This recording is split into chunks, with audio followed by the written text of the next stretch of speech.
Adventures on the Sword Coast, Chapter 7.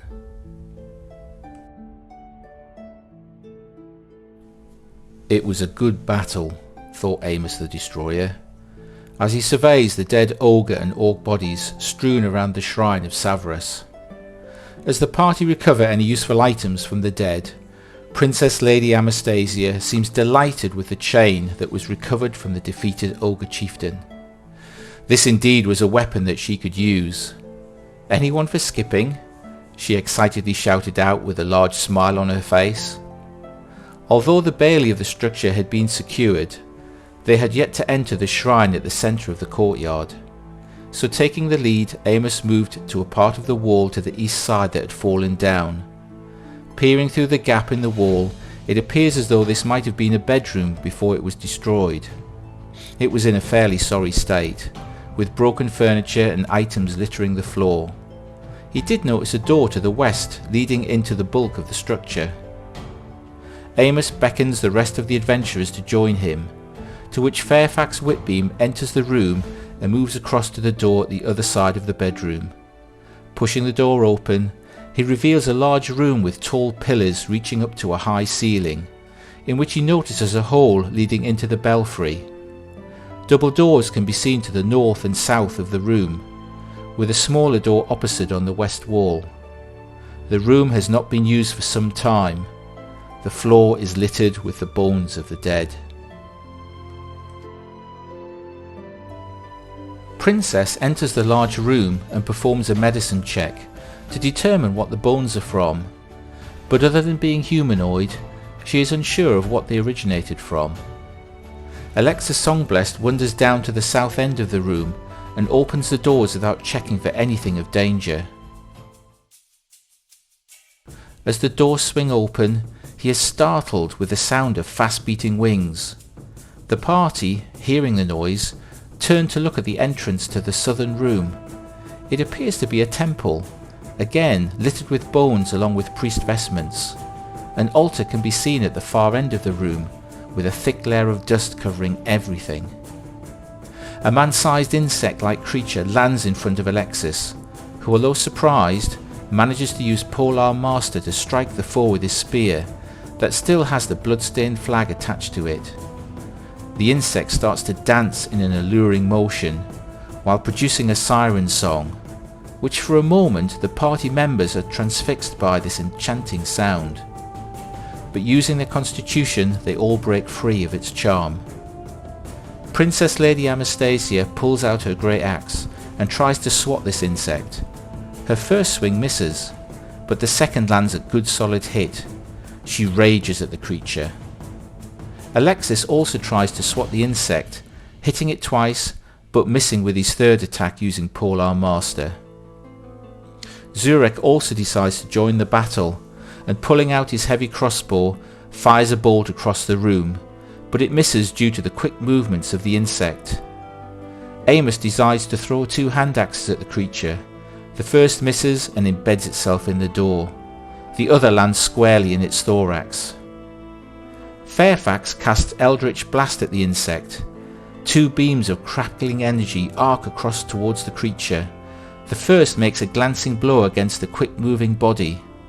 The second misses, and in the confined space it ricochets off the doorway and the roof and the pillar, narrowly missing other members of the party. In response, the insect lets out toxic crystal spores that hit everyone except Fairfax, as he is further back in the main hall. Princess, Zurek and Amos all hold their breath, but Alexis takes a lungful of the poison vapour, which causes him to grab his chest in pain, choking toxic fumes filling his lungs.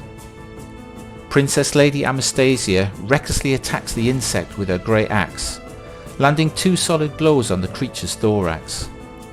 Alexis, still struggling with the toxic fumes in his lungs, lashes out with his spear using Smite and Polearm Master, and hits the creature 3 times, causing one of its wings to crumple with the damage. Having beaten back the insect, using his constitution he replenishes his lungs with clean air. Zurek, having reloaded his heavy crossbow, takes careful aim, and finishes off the insect by hitting it right between the eyes. Alexis turns round and says, "A decisive strike, I see, Zurek." Amos the Destroyer retrieves his hand axes, and using his perception checks the pillars, but can only confirm that it is indeed a shrine. Alexis, now recovered from the toxic vapour, performs a perception check on the altar, and notices that it is not flush with the floor. It may even move on hidden rollers if pushed. As Alexis moves aside, Princess and Amos try to push the altar, but as soon as their hands touch the stone, they both freeze in their tracks. Fairfax Whitbeam moves towards the motionless Princess and Amos to try to understand what has happened to them. He investigates for hidden pressure plates or traps, but none are found. He then performs a history check and notices the runes on the altar that indicate the shrine was once used by the priests for divining, a way of foretelling future events, like an oracle.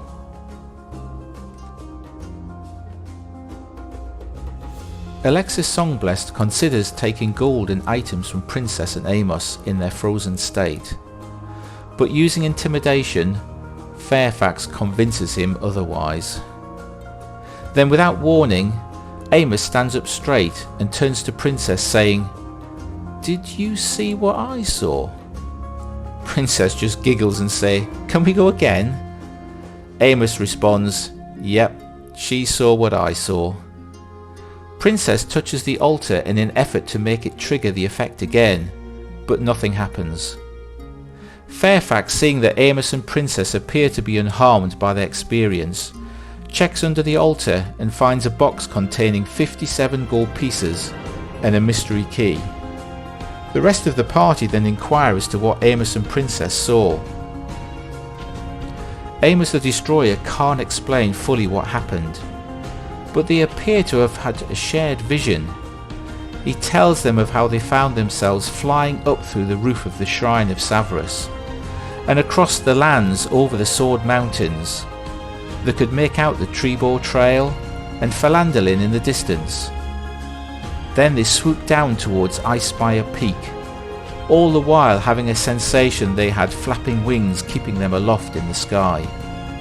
Eventually they landed on the roof of a castle in the vicinity of Icespire Peak. It was in a state of disrepair, but on the whole fairly intact. Upon landing they could see a path winding down through the mountains, and then they woke up.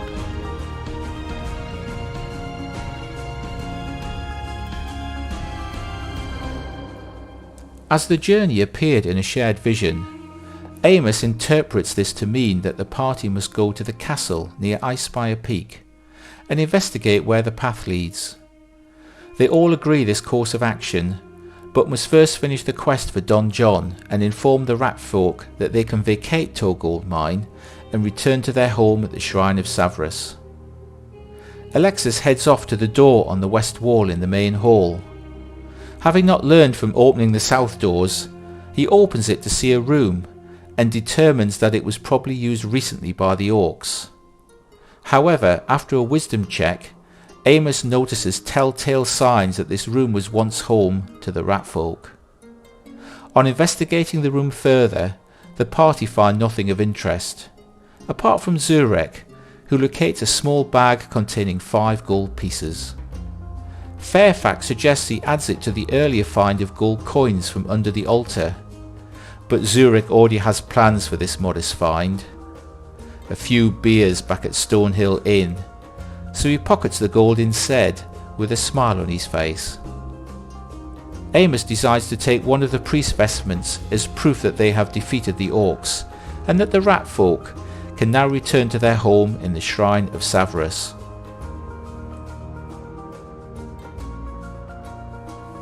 They finish exploring the structure after locating the old gatehouse and the portcullis to the north of the building.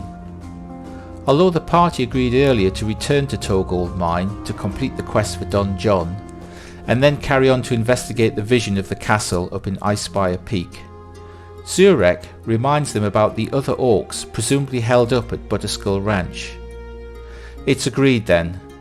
After a long rest, they would depart the Shrine of Savras in the morning, locate Butterskull Ranch, which is just beyond Conyberry, to deal with the orc threat. As they settle down for the night, Amos the Destroyer suggests that Fairfax sleeps under the altar for his own safety tonight, as he recalls the story of the vision again to everyone, while sharing some pork jerky. As the sun starts to dip down below the mountains, the light coming through the stained glass windows fades. Zurek agrees to take the first watch and Princess the second. While resting before her watch, Princess Lady Anastasia casts prestidigitation on the altar. Cleaning up the area, she rests on the stone top, smiling as she dreams about flying again. As the sun tries to break through the clouds on this spring morning, the party head off towards Conyberry. Skirting around the mountain foothills, they intend to approach Butterskull Ranch from the south. Not far to the east of Conyberry, the party of adventurers see a farmstead in the distance. As they get closer, they notice 3 wooden watchtowers surrounded by a number of palisades. Figures can be seen in and around the towers. Amos suggests that Alexis makes himself invisible and using stealth goes down to investigate who is down there and what they are up to. This is what they should have done back at the Shrine of Savras.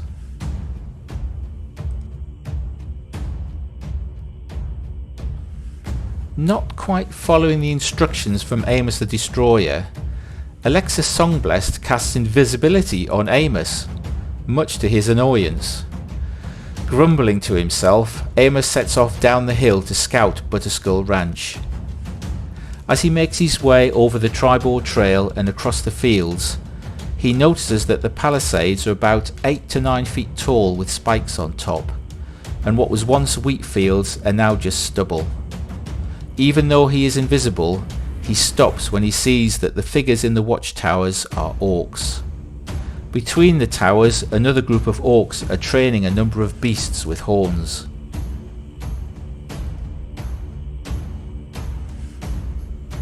Amos the Destroyer decides to get a better look of what the orcs are up to and what they are training. As he makes his way around towards the orchard, he comes across a 4th watchtower just south of the lake. He then steps on a tree branch with a loud snap. The 2 orcs at the base of this tower stop what they are doing and look over towards the orchard. For a minute, Amos forgets he is invisible and stops moving. Having pushed his luck, he decides to make his way back to the party and let them know what he has seen. Amos kicks Alexis when he gets back to the top of the hill, which breaks the invisibility spell. He says crossly, "Don't make me invisible again."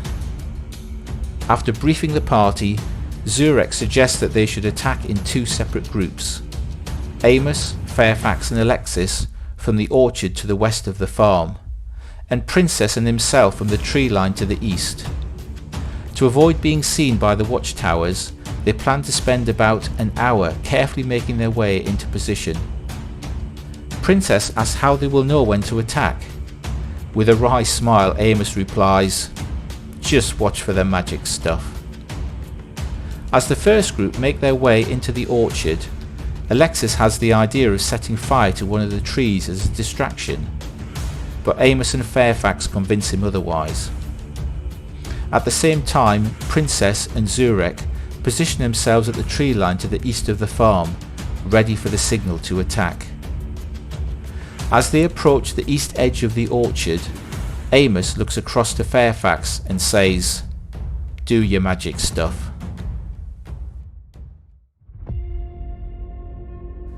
Fairfax considers where the largest concentration of orcs are. This appears to be the centre of the 3 watchtowers, where 2 orcs are training 3 of these beasts with horns. Having still not been seen by the guards, Fairfax Whitbean summons all his magical power and casts Fireball. A bright streak flashes from his finger, and an explosion of flame can be seen to engulf the orcs and beasts. All of them are severely burned by the fireball. That looks like the sign to attack, thought Princess Lady Anastasia, as she charges out from the tree line to the base of the tower to the north. Pulling out her grey axe, she swings at one of the legs of the tower, that then shatters under her attack. The whole structure lurches to one side, and one of the 2 figures in the tower tumbles out. The orc drops 20 feet to the ground below, to be greeted by Princess, who is getting her new chain weapon ready for battle. The orc screams out, "Arr! Attackers!" Alexis Songblessed moves forward through the orchard and casts Bless on their group, preparing them all for battle. Amos then moves towards the northeast corner of the orchard and readies his grey axe. Zurek gets into position to provide covering fire for Princess with his heavy crossbow. Aiming at one of the injured horned beasts, he fires and hits it in the side. It keels over, dead. He grimly reloads his crossbow. "What's going on?" says one of the orcs in the tower near the lake, and starts making his way towards the commotion, oblivious to the group in the orchard. Princess gets out her new chain weapon and spins it recklessly around in a circle, critically hitting the orc that fell out of the watchtower. It catches him on the shins, but doesn't knock him over. Another leg of the tower is destroyed by the flailing chain, which now collapses, throwing the other creature out as it tumbles down. Alexis moves forward and throws a javelin out of the orchard, hitting one of the orcs by the leg. Singed by the fireball, one of the 2 remaining beasts charges at Zurek, hitting him with his horns. He has to use all his strength to avoid being knocked over by the charging beast.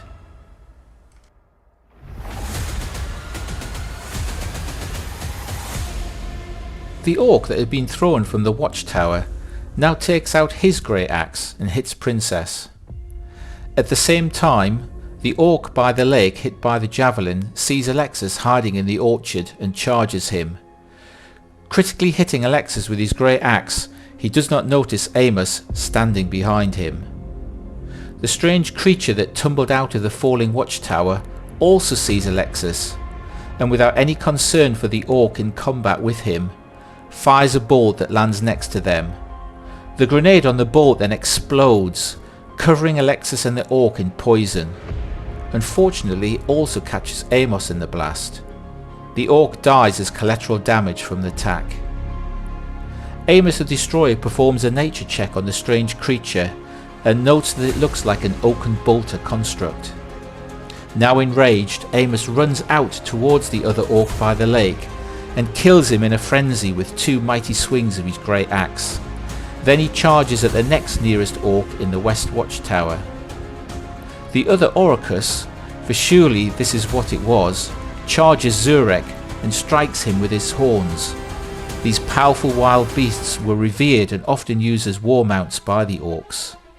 Again, Zurek musters his great strength and manages not to get knocked over by this charging beast. He is now wrestling with 2 of these Orcus. One of the orcs that had been training the Orcus charges into Princess, hitting her with his grey axe. Zurek now wields the mighty Lightbringer. His magical mace hits the first Orcus that charged him. It collapses dead at his feet.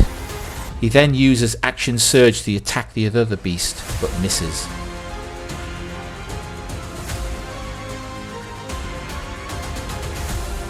The orc that fell out the watchtower now grabs Princess Lady Anastasia and mutters words that curse her. This orc is using magical abilities to put Princess at a disadvantage. The orc mage then, fearing for his life, retreats from combat. Princess gets an attack of opportunity, but misses. The orc on the west watchtower Amos is charging, throws a javelin at him. It hits, but the piercing damage has only limited effect on the raging barbarian, who won't be stopped until the orc is dead. Fairfax Whitbeam, still hiding in the orchard, casts magic missile at the oaken bolter and damages this murderous construct. Princess, ignoring the curse from the orc mage, swings her mighty chain and hits the two orcs next to her along with the oaken bolter, causing one of the orcs to be knocked to the ground dead. Crying out with joy, she swings again, knocking the other orc to the ground and damaging the oaken bolter. This is fun, she thought. As the orc mage tries to retreat towards the farmhouse, Alexis Songbless casts Dissonant Whispers. He yells out in pain. The remaining orc next to Princess gets back to his feet and swings his great axe, but confused and disorientated, misses. The orc in the east tower now throws javelin at Zurek. It looks like the shot was true and is going to critically hit him in the head, but at the last moment the javelin is deflected by the horn of the remaining Orcus. As the oaken bolter moves forward, it fires at Alexis and misses. However, the second shot hits Amos, who is now grappled by a harpoon-tipped bolt. Moving in the only direction possible, Amos struggles towards the oaken bolter and throws 3 javelins in quick succession. 2 find their mark.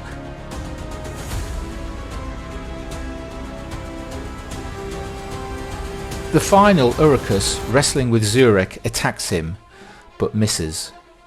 In response to this, Zurek uses his reaction to put the beast out of its misery. He then runs towards the retreating orc mage and throws 3 spears. All hit, giving the orc the appearance of a large hedgehog. The orc, now badly wounded, mutters a magical incantation, and the spears drop from his body and the damage begins to visibly heal in front of Zurek's eyes. He then makes his way to the farmhouse and hides inside. Distracted, the orc in the east tower throws a javelin that grazes Zurek as he watches the escaping orc mage.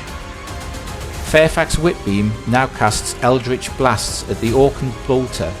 A crackling beam of energy streaks towards the creature from the orchard. Amos shouts out, "Do it again! Do it again!" as a second beam hits the orc and bolter, turning it into a smouldering heap. Amos calls out to Fairfax, "See, I told you to do it again." Princess drops her mighty chain and swings her grey axe at the orc in front of her. The hit is so powerful that the orc is almost cut in half. She then runs towards the east tower and hits one of the legs on the structure, smashing it with her blow. The orc, having poor dexterity, falls head first out of the swaying tower. "This is fun!" shouts Princess, after successfully toppling another tower. Alexis moves to the farmhouse and peers inside, but he can't see the orc mage. So he turns to the orc on the west tower and casts Vicious Mockery, using words of torment, but the orc just ignores him. The orc that landed next to Princess after falling from the tower stands back up and attacks her, but appearing to be worse for wear after his fall, he misses.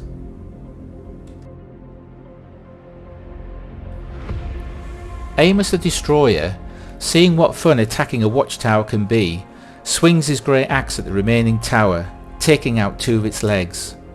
It falls to the ground with the orc tumbling after it, who lands heavily in a heap. Zurek takes careful aim and fires his heavy crossbow at the orc in combat with Princess. The bolt sticks in the side of the creature. The orc next to Amos stands back up from his fall from the tower, swings his grey axe, but confused, misses Amos completely. Fairfax, seeing this, casts Eldritch Blast at the orc. The first beam of crackling energy glances across the orc's chest. The second misses and zips over the top of Amos, narrowly missing his head. "Well, you did want a haircut, didn't you?" Fairfax shouts to Amos. Princess Lady Anastasia smiles at the orc in front of her, and with one mighty blow of her grey axe, puts him down. Alexis tries Vicious Mockery again on the last remaining orc next to Amos, who again ignores the insults.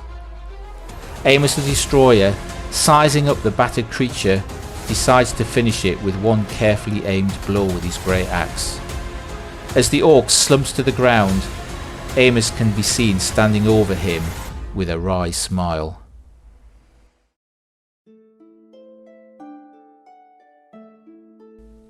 As the dust settles from the battle, Fairfax ponders on how safe he has felt launching a barrage of magical ordnance from the safety of the orchard.